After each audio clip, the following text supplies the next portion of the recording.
Hey guys, é com grande alegria que iniciamos mais um evento da Aceleradora de Carreiras dos Centros Universitários da FIANFAAM. Para quem não me conhece, meu nome é Regina Pires e coordeno a Aceleradora de Carreiras. Para quem ainda não conhece os nossos serviços, trata de uma excelente oportunidade para realizar uma curadoria e compreender o que faz sentido para a gestão da carreira de todos que nos escutam. Com isso, não perde tempo. Encontrará todas as informações no nosso site www.carreiras.fmu.br. O evento de hoje conta com a ilustre presença da professora Tatiana Chiarati e do nosso estudante Collins Luck, que é estudante de letras, português e inglês, e eles abordarão o tema Abraçando o Inglês, a língua global das oportunidades. O bate-papo será em inglês, mas caso ainda não tenha fluência no idioma, não se preocupe. Se posso sugerir algo, né, seria bacana você já acionar a legenda aí do vídeo aqui no YouTube, para que fique por dentro de tudo que será compartilhado. Já para as perguntas, poderá realizar em português e inglês. Nossa equipe está aqui para captar tudo que for sugerido aqui pelo chat. Antes de chamar a Miriam, aproveito para agradecer a escola da professora Tatiana Chiarati, aqui na nossa casa, diretor, professor Fernando Leme, declarar minha total admiração pela professora Tatiana, dizer para ela que é uma honra enorme recebê-la por aqui, por tanta admiração que eu tenho nessa mulher, acima de tudo. Declarar minha total admiração, né? De verdade, viu, Tati? Agradecer o nosso estudante, né? Que está aí disponibilizando tempo, conhecimento, expertise, competência, e está aqui conosco para explorar e informar o quão importante é um segundo idioma. Né? Então, eu espero e eu tenho certeza que será um momento de grande aprendizado para todo mundo que está aqui ouvindo, né? Ou agora ou depois, porque esse momento ficará gravado. Que o evento faça sentido para o seu momento atual e jornada profissional, pessoal e acadêmica. Encontro vocês aqui no chat daqui a pouco. Desejo um excelente evento e agora a fala é sua. Olá, boa tarde a todos. Sejam bem-vindos. Meu nome é Miriam Gomes e atuo na Aceleradora de Carreiras. Peço a atenção dos estudantes da FMU FIANFAAM nesse momento. Antes de iniciar o nosso encontro, algumas informações importantes e a qualquer tempo disponibilizaremos no chat o link do registro e presença e obtenção do certificado. É importante salientar que a nossa equipe fará o envio do certificado em até 48 horas após o evento, e as horas serão computadas automaticamente para os estudantes até o final desse semestre, não sendo necessário o envio do certificado no portal do aluno. Compartilharei algumas ações. Cadastramento do estudante EAD com o nosso parceiro no mais de 10 mil vagas disponíveis. Fizemos uma curadoria completa com todos os agentes de integração. E a Aceleradora de Carreiras dos Centros Universitários da FMU apoia mais uma ação incrível do Santander. A aceleração de projetos empreendedores. O Santander irá premiar os projetos universitários mais inovadores. Serão distribuídos R$30 mil em prêmios para os 3 ganhadores, R$10 mil para cada ganhador. Todo o processo de premiação, seleção, mentoria, Day, é 100% online, ou fique atento à comunicação realizada via e-mail da família. Não percam. E 6 meses de conta premium grátis do InfoJobs. Não percam, as inscrições vão se encerrar agora, dia 31 de agosto. Tati, a tela é sua.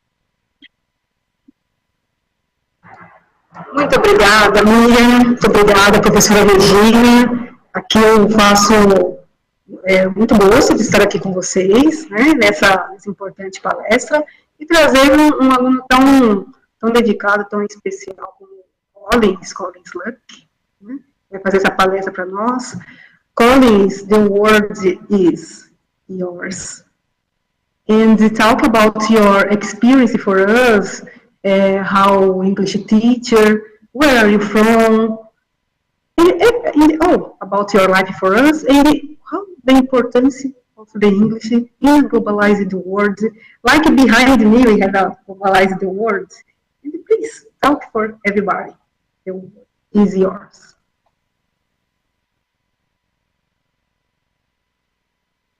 Open your microphone, please. Good evening, everybody. As you may have heard, my names are Collins Lucky Efusa Alinadia, and I am a student of FMU. I'm a student of letters here in Liberdade. I have been a teacher for a long time as a language teacher. I've taught English by the grace of God in China. I taught English in Saudi Arabia a little bit. And finally, I came to Brazil. Originally, I was born in Nigeria. I'm a Nigerian, a very proud Nigerian, but lived my life a little bit in the US and in UK. And after these years of struggle, like a young, surviving person in the society, I decided to take my trip down here to Brazil.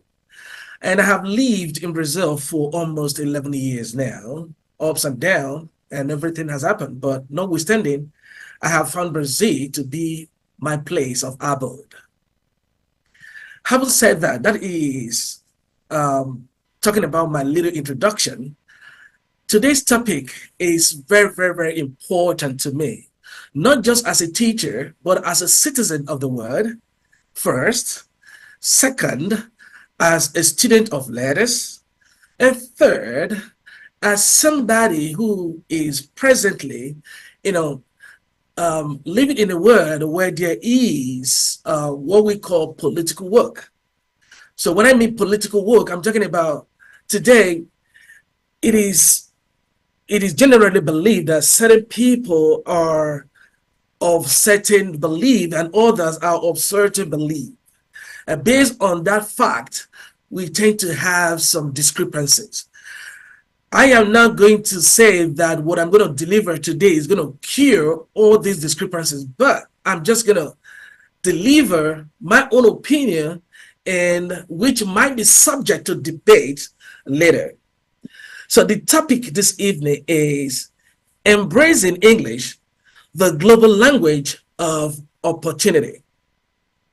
So it is no longer a question of, is English important in the world? It is no longer a question that, can you work and have opportunity if you understand this language, English?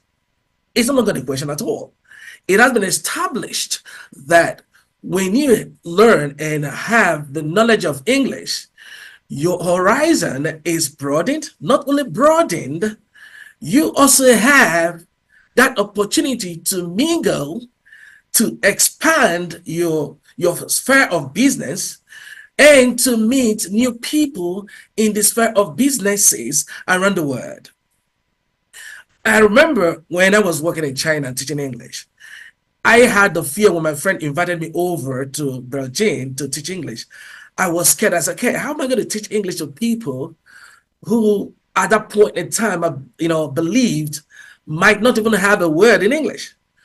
So when I got there, I discovered that these people were so, English inclined, that sometimes what we call native speakers doesn't exist anymore in today's English world. So who is a native speaker today? In my little definition, a native speaker today is somebody who understands the language, able to deliver the language and teach the language effectively the way his or her student will understand effectively. Therefore, I always have one example, my professor here at FMU, Professor Phillips. I know everybody, I am so sure everybody knows him very well. Professor Phillips, my professor, Professor Tatiani, and my professor, Professor Vanessa. You all know that these people, they have very wonderful English. And these people cannot be said in the little mind of the few people who believe that they are the only, they are the native speakers, and might not believe, oh, okay, these people, they have very wonderful English. Until you put them on that level where there is a little bit competition, you discover that the so-called non-native speakers, they are better in most cases when it comes to academic English. Having said that, I would like to take us through some, areas where I think English is very, very, very important. First and foremost, English is a language of global business. That is, in a world that increasingly, interconnected, English has become the language that is used in business fair. I don't know if we watched the last, trade fair, business trade fair in China. I think it was held in Guangzhou. I was so surprised that in most of the stands, after the Chinese language Mandarin, the second on the list is English. And it brought to my knowledge that, it is not just enough to just say okay, English or it's just spoken in some part of the world. Okay, that maybe because of the political crisis that we all know is happening today between the West and the East, then English is going to be dropped. But I was so surprised that in all the businesses and the transactions and everything, it was done in English. And I was so kind of amazed when I saw the Chinese people interpreting English to other clients or to other people. Why? Because they understand the language and they have the in-depth analysis and knowledge about the language. So it was also very possible for them to sell their businesses to the rest of the world. Having said that, in the cultural enrichment, when it comes to cultural enrichment, because of English language, if you look at, those of us who using TikTok, using all those social media apps, English is the effective language to communicate around the world. If you play some games, or if you play games, if you are into so many other social endeavors on internet, you discover that people tend to relate to you better when you speak English. The first thing is they ask you this question: what language do you speak? They're going to ask you, do you speak English? If, for example, somebody from China who speaks Mandarin wants to play a game or talk to somebody from United States, somebody from Brazil, somebody from South Africa, and where you have these, differences in language, the next language they're going to opt to is English language. So culturally, English has served as a tool into reducing that tension that would have arisen when we do not understand each other's local language. Another one area where English has come to, help and become handy is when we talk about the academic researches. And when it comes to academic realm, English is the most, important language in researches, books. Even if you're talking about the science books, if you're talking about literature in our contemporary class like English language, if you're talking about geography, if you're talking about politics and everything that's and so on, English is the definite language that it is, that has come handy to everybody when it comes to communication. I once had a friend of mine who came from Japan, and he started with me in when we started 2-3 years ago, in FMU at FMU right here. He asked me one question, surprisingly in English, that if you do not speak English, which other language would you have learned? And I looked at him and said, okay, well, I've always admired French. Maybe French would have been the second language, then the third would have been Portuguese. But now that I'm in Brazil, I discovered that Portuguese has also become a very popular language, especially, when you talk about Brazilian Portuguese, because of the, economic, relevance of Brazil today in today's world. This is going to be another subject of debate. I'm not trying to put Brazil above Portugal, if there's anybody from Portugal listening to me, but you all will agree with me that when it comes to Portuguese today, because of political and economic relevance of Brazil, the Brazilian Portuguese is now chosen above that of the Portugal Portuguese. Therefore, if you want to relate to any other person from outside of Portuguese speaking country, the language to choose is going to be English. And that is why English in Brazil somehow in popularity has taken a very, very high dimension. Even though I don't have the numbers, but it is said that in the past how many years, from 5%, it has increased to 6% of the true English language speakers. For those of us who one time or the other worked at places like Sao Paulo, especially Pinheiros, if you ever worked at these areas where they have offices, you discover that the Brazilians in this area, they have this good command of English. So having said that, it is now generally known to everybody that English language has played a very useful role in all spheres of life. Furthermore, to further stress my point, I will also say this, that English is also serving as a gateway to a vast reservoir of knowledge and information available to people, whether online or offline. For example, if you want to study in Ivy League universities around the world, hello? Just a moment, please. Is possible speak slowly for us? Okay, madam. Please. Sorry. No. Sorry. Okay.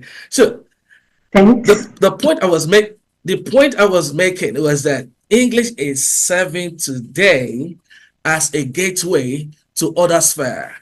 What do I mean? If you speak English and you have good English, you can write, and you have that the know-how in English, it is a gateway for you to the so-called prestigious universities around the world. If you want to, for example, you want to study in the US, for example, you want to study in the UK, in Canada, in Australia, as your desire might be, if you speak English and you understand English very well, it becomes so easy for you to have admission into these universities. Speaking English does not just take you to these schools, it also prepares you to be at the top compared to other students coming from other climes around the world. My student once told me when he went to Stanford, because I had a student who went to study medicine from Brazil in Stanford. There was this fear that, college, my English is not good enough, man, my accent and everything. I said, no way. Do not have that fear. You will be so surprised that when you get to the US, your English would be better than most people who may be coming from places like Iran, Iraq, especially the Middle Eastern students. I am not saying these people saying that their English is not good, but I'm trying to say that Brazil or Brazilians stand up a higher ground to have a perfect education in the US, in English-speaking countries, if they study and understand English very well here. I have one other example I always use. I think his name is Joaquin. He is the permanent representative in the United Nations. He is a Brazilian.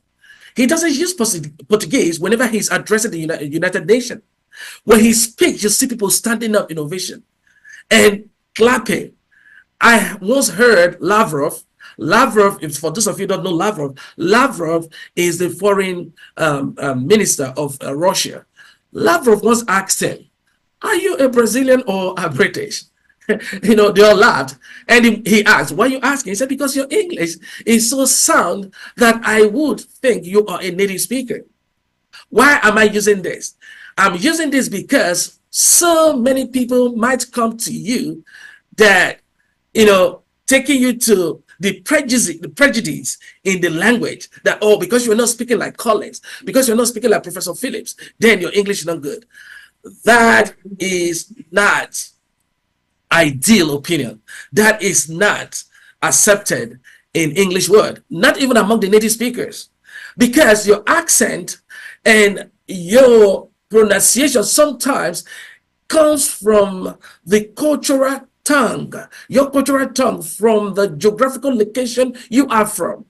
And that is why, even among the native speakers, the so-called native speakers, even though I don't agree that there are native speakers somewhere, but the so-called native speaker, they do not speak in the same accent. For example, for those of you who know United States of America very well, you will agree with me that if you are a New Yorker, the body gesture is what you are known for.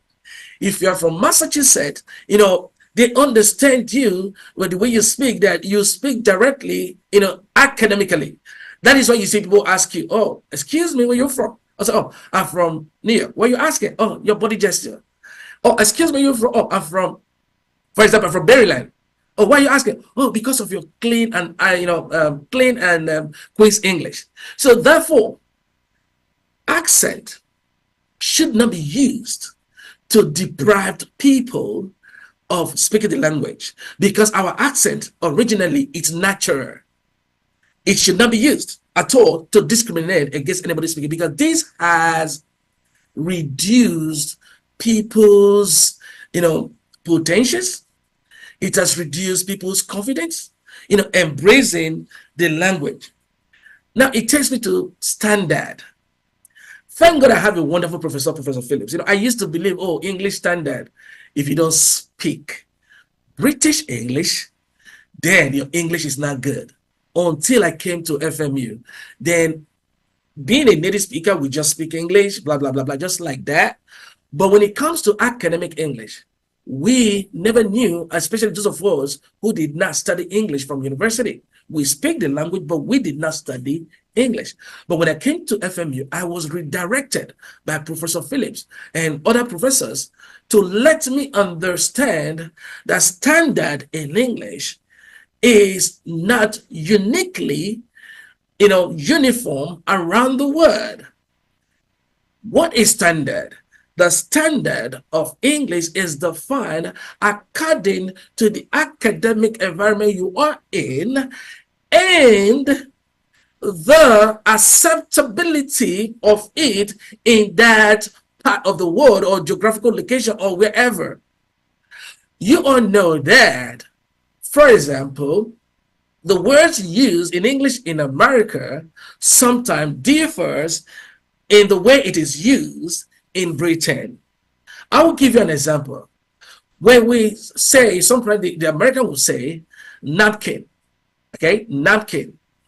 And when you use the word napkin in Britain, especially in their restaurants, they will be laughing because to them, napkin is diaper for the babies. So what they call handkerchief is what they call napkin in the US. Now, sidewalk and slabs, okay, even though they are both English, found in the same English, dictionary, because of different geographical location, these words are separated based on who is speaking and where the speaker is from. So having said that, in my conclusion, I would say embracing English is about more just learning a language. It's about opening doors, breaking new grounds, reaching for the stars as the global language of opportunity. English empowers you to connect, learn, and grow in ways you never thought possible. So let's take the plunge and make the most of what English has to offer, as we still have the opportunity and good school like FMU, good professors like Professor Phillips, we have Professor Tatiani, we have Professor Vanessa, and the rest of them all. It is our responsibility. It behooves us now as students to take this opportunity and study and learn so we could break into the word of today and the word of the future. Thank you for this opportunity, and I hope that I have made some points so clear. And God bless you. Collins, please, tell me about, for example, you told me about the accents, Brazil, United States, England. For you, the accents in Brazil, was it difficult for you, the accent in Brazil? Or you recognize it? For example, Portuguese in Brazil is obviously is different in Portuguese in Portugal. Okay, for you, when you become here, what your mainly difficulty about our accents? For example, you arrived here in Ceará. Okay, you told me. Ceará is North Brazil. Okay, about your accent there in Ceará and here in São Paulo is totally different. You can recognize it about this accent? Tell us. Thank you very much for this question. It's very important one for me. When I, like I told you before now, I flew into Cabo Verde, from Cabo Verde to Fortaleza. Okay, I stayed in Fortaleza for, I think, for 1 month before, coming to Sao Paulo. And, and when I got to Fortaleza, a friend of mine called me and said, hey, Collins, Fortaleza is not the place. The real place for you to work and make money is Sao Paulo. So I had the opportunity to mix up with the locals.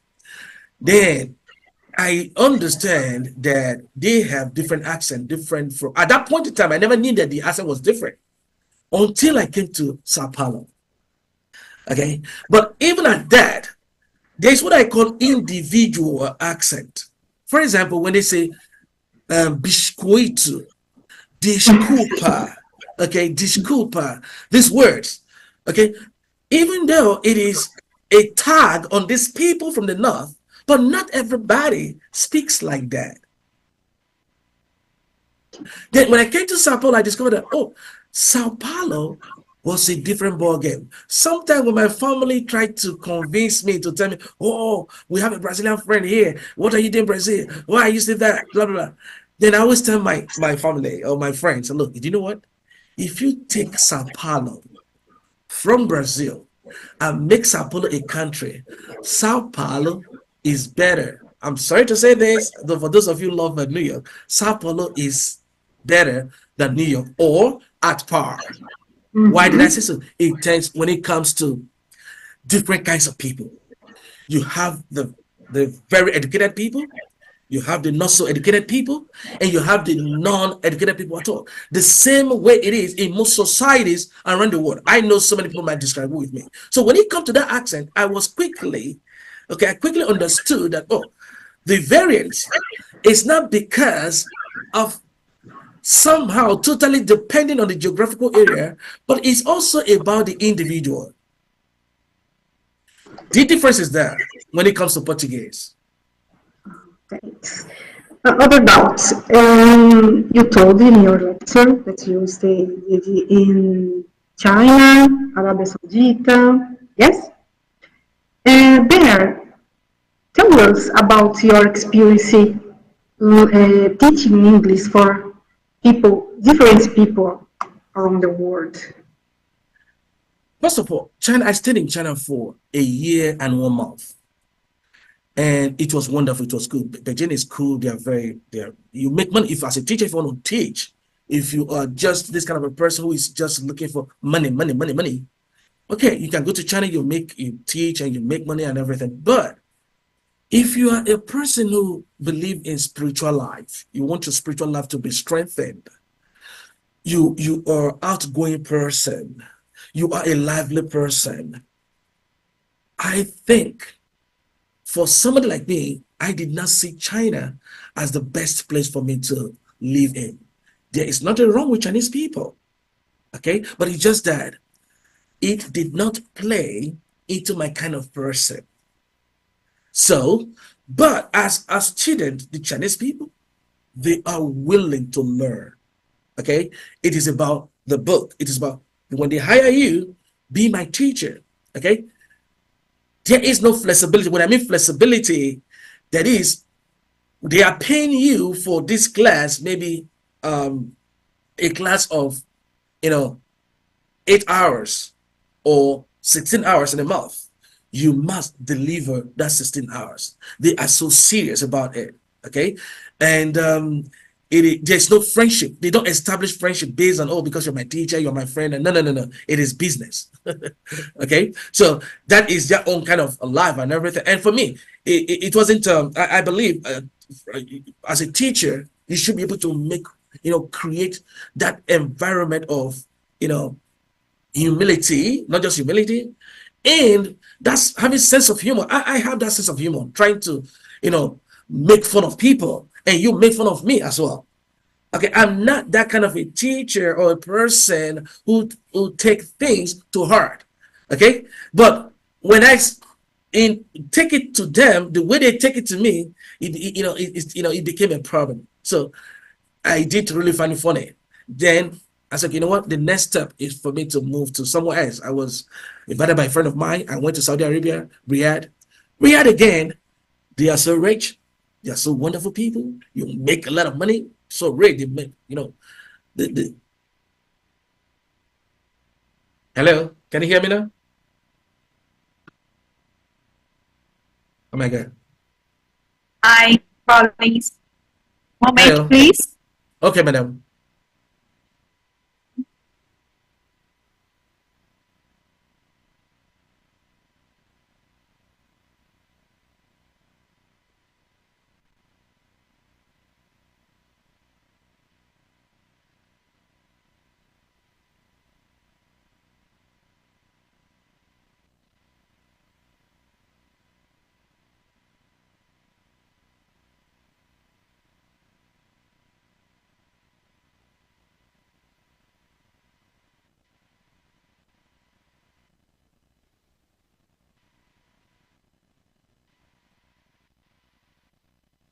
Colin, sorry, we fell down.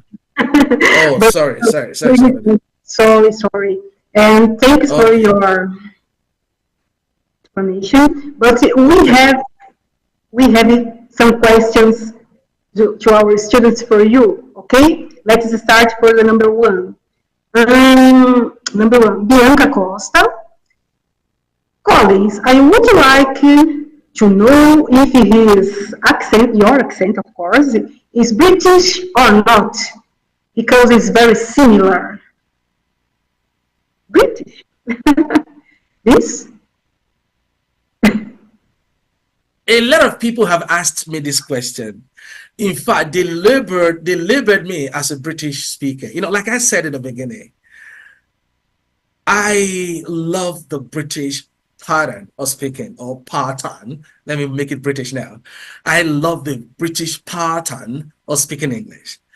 However, over the years, like I told you, I've lived in Brazil for almost 11 years now. My accent has been, polluted. I say I speak more of British than American because by choice, I prefer to speak like the British. But if British, American, they're all cool. They're cool. But it's just that for me, because of the rise and fall of British pattern, I choose to speak like that. And moreover, Nigeria was colonized by the British. So anybody who is a educated Nigerian, not every Nigerian, okay? Anybody who is educated, especially if you are from a family of old, where all of them, you have uncles, they all graduated from England. When you try to speak like American, they tell you your English is bad. Your English is bad, it's not good enough. Okay, so therefore I identify myself with the British. Great. And Bianca, Tell him I loved his accent. Thank you very much, madam. I really appreciate it. Other question about learning here in Brazil. Tell us, what is a great highlight about learning in Brazil for you? In English, for example, about schools, about, for example, some other schools that you are teaching English. What is your specific thing for talk about it, for us about it? Okay, that is the assessment. My assessment is about learning and learning English in Brazil, teaching English here in especially Sao Paulo. I'm not saying Brazil, Sao Paulo, because this is where I have my experience. Sao Paulo is where I have my experience, and I discovered that the people here love English. They want to speak English because they understand that when they speak the language, they have a better opportunity. In fact, I have 3 students now. I don't want to mention their names because I want to respect their privacy. They are here in Sao Paulo, but because of English, because they speak English, they are working for Swiss. I think I told you before. They are working for Swiss company. They've been my student for 7 years now. In the beginning, one of them called me and said, "Teacher, I want to take the form, but I'm so scared. My English is not good enough." I said, "No, never you say your English is not good enough." Because they finish. They learn English just like you learn English. Okay? So they just take the test. Thank God for the word of technology. You have a laptop in front of you and everything. Organize yourself, do it and pass it. And you're going to be working with them via email and internet. Okay? Based on that, I'm always here. If you have any difficulty, just send it to me. I quickly edit it, send it back to you. Then after 7 years, now, she has become, in fact, she told me, my college, you know what? I want to start teaching English so that I can practice more. Therefore, the zeal of learning English in Sao Paulo is so high.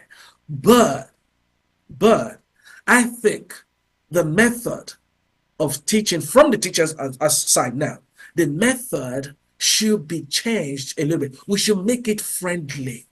We should not make it as, for example, I don't see reason why teachers should give homework to busy people who are working in a company. Or I do not teach my top students who are working in company directors what is verb, what is preposition, what is this. We just have dialogue. Collins, why are you using that? I'm using it because in English we call this in a preposition. And sometimes they make this mistake of Collins. I'm going at Sao Paulo, I'm going at Germany next year. I'm representing my company. So, oh, you mean you are going to Germany? So, okay, why not at? Oh, at is specifically used most time for a not specific place and time. So, but when it involves distance, a preposition used in it here is to.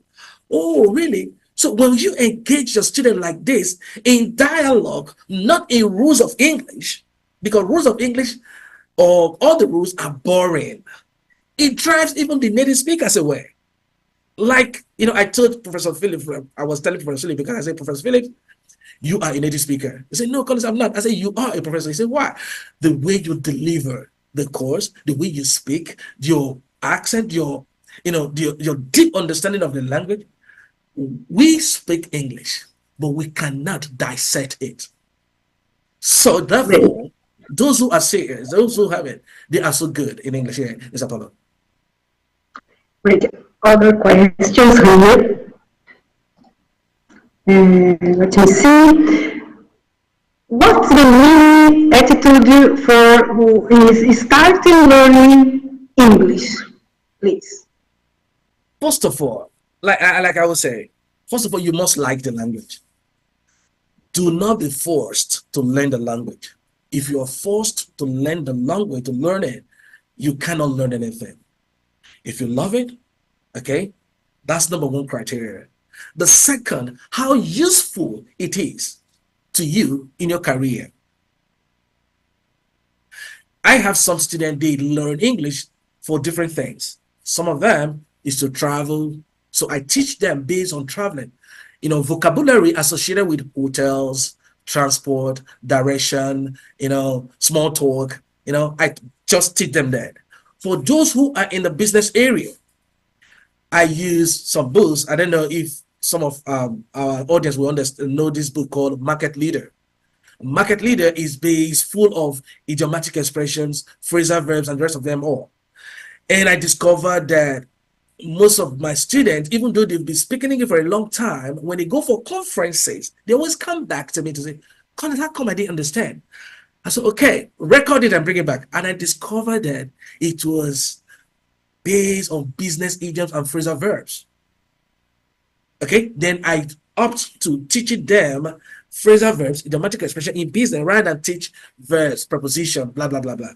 Okay, therefore, it is your interest and the usefulness it is to you in your career. That is what drives the attitude. Thanks, Collins. Other question here. Let me see, Ricardo Novo.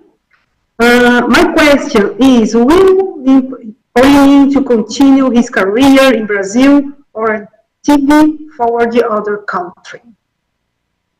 I have reached my bus stop. I've reached my bus stop. You know, I always tell people that I did not come to Brazil because it was a choice, my physical, personal choice. Okay, and those of you who are Christians, we don't understand what I'm talking about. You know, like I told you, madam, you know me very well. My coming to Brazil was a dream I had. I never knew Brazil, they speak Spanish. I mean, Portuguese, sorry.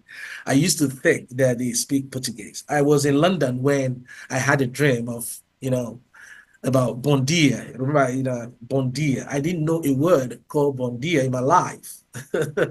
So I met a friend of mine who was a student of language, and I asked him, I wrote it on the paper, what is this? And he said, I was soliloquizing and I was getting mad that there's no language like that. But to cut the long story short, when I came to Brazil, it dawned on me that this is the place God has assigned for me. Since 2012 to this date, I have had problems. Even when I was in problem, my students stood for me.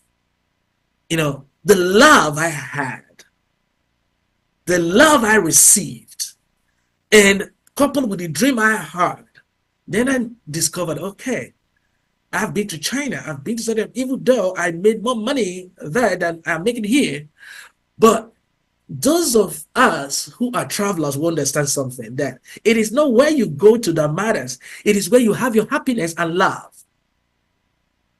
I have a Japanese student because he's from, not Japanese Brazil, he's from Japan, from Osaka. He asked me, he told me one day, he said, Collins, if my English is as good as yours, I won't stay in Brazil, I'm going to leave. He said this in 2012, sorry, in 2016, when I was teaching at Wizard and then at Franco. So I taught him English. He said, why are you here in Brazil? I said, well, I just cannot explain. There's something about Brazil that foreigners cannot explain. Fast forward to this day. One day I was coming from work. I was going up. Lo and behold, I saw Yoko on the elevator. Yoko on the elevator. I said, what are you still doing here? You haven't gone back? He looked at me and said, Collins, there's something special in Brazil. I said, can you explain to me? He said, no. I said, that is the reason I'm in Brazil. So Brazil is the last bus stop for me. I can visit home, I can visit anywhere in the world, but this is my last place. Okay, and now other question about career, engineer career.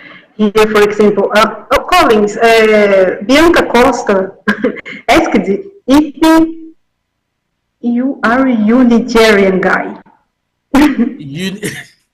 What does she mean? Unitarian? Explain for you when your country, United States, England. I take Nigeria. Nigeria is my first country. Okay, it's my first country. So Britain, US, they are just places I fell in love with at the time, just as I fell in love with Brazil. Great. Let's for other question. Our time is almost finished. Let me see. Would you like to know if the job market for engineers in your country is strong? Which country? United States, England, or Nigeria? For example, in Nigeria, I have so many Brazilians. For example, Professor Philip's daddy, Professor Philip's father worked in Nigeria as an engineer. Oh, great. Because if madam asking question, if she is an engineer, she is regarded as an expatriate in Nigeria, as an expatriate. Okay, especially in the area of agriculture, agric engineering, because they are trying to shift from petroleum to agroeconomics. Brazil, I think, is the second, or if not the best agro economy in the world. I'm not so sure. I think they are second or first or third after Russia, Ukraine is Brazil. Okay, Brazil is playing a very important role when it comes to agriculture in the world. Another area is the area of petroleum. Okay, if she is an expert in the area of petrochemical, okay, then it's a very valuable place because she or he is recognized as an expatriate and paid in hard currencies. Great. But she must speak English. English is very important. She must speak English. We had a question about your routine in classes, because here every classes, almost classes is in Portuguese, but your course is Letras English only, okay? Yes, madam. Letras English, yes, ma'am. Because I need a license. No matter how good you are, you need a license to work. Great, excellent, Collins. Collins, I gave it to Miriam your email contact to pass to everybody here, okay? And then Miriam is finish our lecture. It was a pleasure for us that you stay here with us, talking about your experience, about your goals, and about your life in Brazil. Okay, thanks a lot. And the media now is going to talk some things for everybody, and you stay here a little bit. Thank you for the opportunity, madam. I really appreciate it. Me too. God bless you, and may the Lord take you to a greater height. Thanks a lot. Miriam, com você. Oi. Vamos lá. Me escutam bem? Sim. Can you hear her, Collins? Yes. Yes, ma'am. I can hear her. Collins, Tati, gratidão. Nossa, muito legal. Convido vocês a ler o chat, né? O que todos estão dizendo. E em nome da Aceleradora de Carreiras, da FMU, nós agradecemos imensamente essa tarde, né, de aprendizado, essa troca, né, que o Collins passou para nós, um pouco da história dele, e Collins e a Tati. Poderia compartilhar um último insight, uma palavra de aconselhamento para todos que estão aqui no momento? Collins, please. Give us an advice for our life now in the end. And open your microphone, please. Oh my God. Well, first of all, let me apologize to all of you if you are not a Christian or if you don't believe in God. I am not trying to force you to believe in God, but the only thing that holds us, the only thing that is very important in today's world as it is today is Christ. If you have Christ, every other step is just simple. And another thing again, I don't like when Brazilians talk down on Brazil. I am a student of English, but I am also a student of politics. Brazil has a very important role to play in the present day world. Therefore, Brazil is very important. Please do not speak down on Brazil. Sometimes I talk to some people, say, oh, Brazil made that, Brazil made that. If you know the position of Brazil in the world, look at the conference that just happened in Switzerland between Ukraine and Russia. Because Brazil refused to sign, the whole meeting was considered failure. So, please, my advice is that let's speak well of Brazil and let us accept Christ as our Lord and personal Savior. And God bless all of us. Miriam, pronto. Só falar um pouquinho, agradecer também os alunos. Collins, I'm going to speak in Portuguese a little bit, ok? Só agradecer o pessoal, né, pessoal? Muito obrigada. Eu sou a professora Tatiana, dei aula para o Collins, tive o prazer aí de conhecer o Collins, para ser professora e aprender muito com ele também. Vocês viram que ele tem uma vasta experiência, né? Se não for muito claro, ele é nigeriano, aí ele viveu um tempo em Londres, e depois, que eu acho que ele tinha 8 anos, ele me falou, ele foi para os Estados Unidos, e depois, há 10 anos, quase 10 anos, ele está aqui no Brasil, tá? Faz letras em inglês aqui conosco, e eu agradeço a todos vocês por essa oportunidade de estarem aqui, de interagirem também, ele ficou muito feliz. A Miriam, acredito que passou o contato dele. O Collins, ele é professor de inglês também, professor particular de inglês. Então, sinta-se à vontade, trocar uma ideia, né, com ele, que ele vai poder ajudar muito vocês, tá? Miriam, contigo. Obrigada, Tati, Collins, mais uma vez. Bem, pessoal, estamos encerrando mais um encontro com o especialista. E para os alunos da FMU Fianfa, o link de presença e obtenção do certificado está aqui, chat disponível, e vai ficar até as 23h59 da data de hoje. Lembrando, pessoal, que as horas serão computadas automaticamente até o final desse semestre, não sendo necessário o envio do certificado no portal. Tati, Collins, thank you, Collins. Tati, mais uma vez, a nossa gratidão e a todos presentes. Uma excelente noite e até breve. Tchau, tchau. Obrigada, até breve. Tchau, tchau.